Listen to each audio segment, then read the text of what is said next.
Alhamdulillahilladzi an'amana bi ni'matil iman wal Islam. Salatan wa salaman daimaini matalamaini fid daris salam.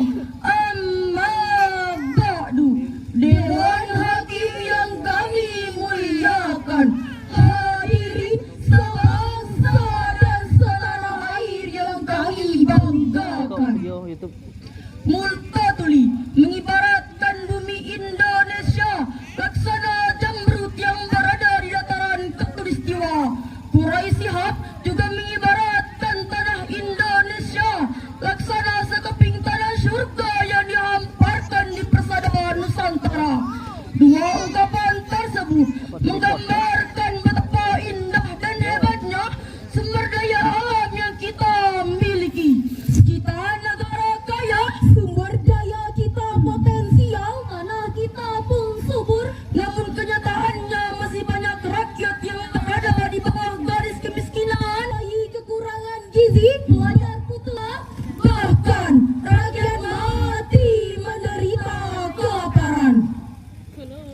Akhir-akhir ini hadirin, akibat kecongkakan tangan-tangan manusia itu sendiri yang dibungkus sains dan teknologi telah mengikis habis keramahan alam, sehingga terlihat krisis lingkungan, polusi, malapetaka atomik, menipisnya lapisan ozon di atmosfer, hingga ancaman terjadinya hujan api di beberapa belahan dunia.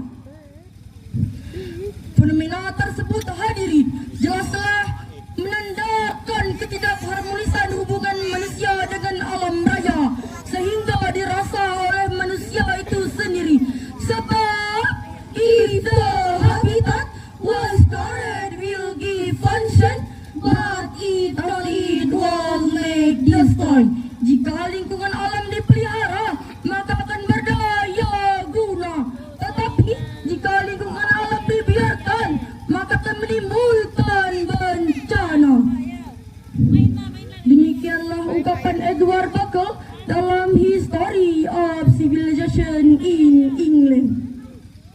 Melihat betapa pentingnya memelihara lingkungan tersebut guna kelangsungan hidup kita dan generasi-generasi setelah kita, maka pada kesempatan yang kali ini kami akan membicarakan tema lingkungan hidup milik bersama yang diwariskan, yang kami rangkai dalam judul Kewajiban Manusia Memelihara dan Memakmurkan Alam, dengan landasan Al-Quran Surah Al-Hijr ayat 19-20. A'udzubillahi minasyaitonirrajim. Bismillahirrahmanirrahim.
Hadirin, ma'asyiral muslimin rahimakumullah. Profesor Dr. Muhammad Quraisy Shihab dalam tafsirnya Al-Misbah menyebutkan bahwa وأنبتنا فيها من كل شيء موزون. dan kami tumbuhkan padanya segala sesuatu menurut ukuran. Alangkah indahnya hadirin apabila setiap individu memiliki semangat dalam melestarikan alam raya yang kita huni ini. Para ilmuwan menyebut abad ke-21 sebagai the age of institute resiliences, abad yang penuh dengan kegelisahan, kecemasan, Perang antar suku dan bangsa menjadi-jadi. resesi ekonomi melanda seluruh lapisan warga, gerakan penduduk semakin tak terkendali, bahkan pencemaran lingkungan menjadi ancaman kehidupan. Kondisi tersebut hadirin jelas telah menimbulkan beban psikologis bagi kehidupan masyarakat. Akibatnya masyarakat menjadi serba salah, hati yang menjadi resah dan gelisah, Jiwa terasa hampa dan merana. semangat hidup tiada dan enggan berkarya. Bahkan yang paling parah, munculnya berbagai penyakit psikomotoris sebagaimana yang terurai dalam Al-Quran surah Hud ayat 61. وإلى ثمود أخاهم صالحا قال يا قوم اعبدوا الله ما لكم من إله غيره هو أنشأكم فيها من الأرض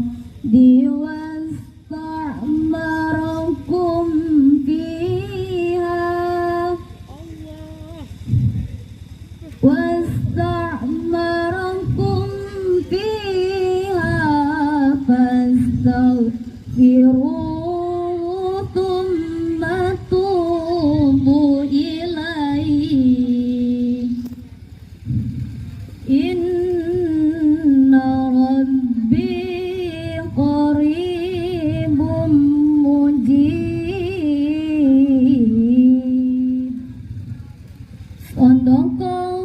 Sadaqallahul azim. Dan kepada Tasamud kami utus saudara mereka Soleh.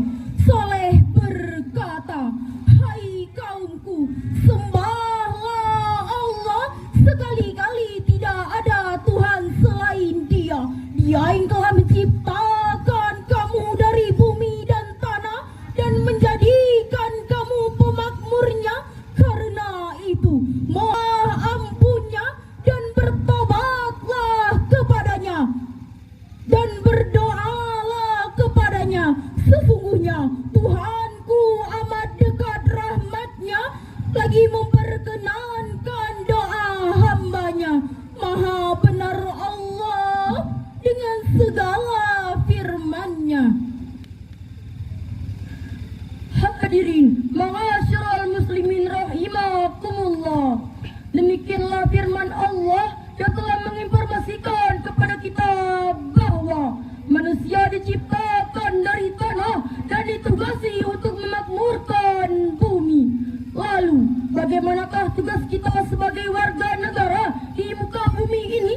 Sebagai jawabannya, pertama, Kita harus mendukung dan membantu program pemerintah dengan jalan melakukan reboisasi tanah gundul.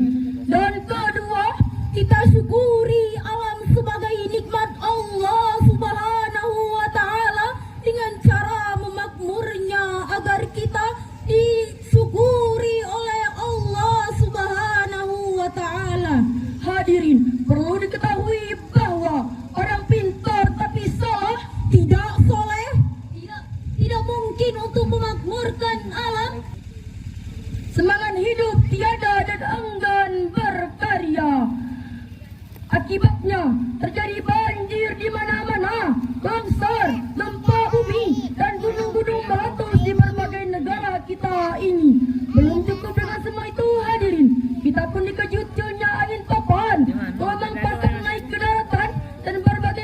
musibah lainnya.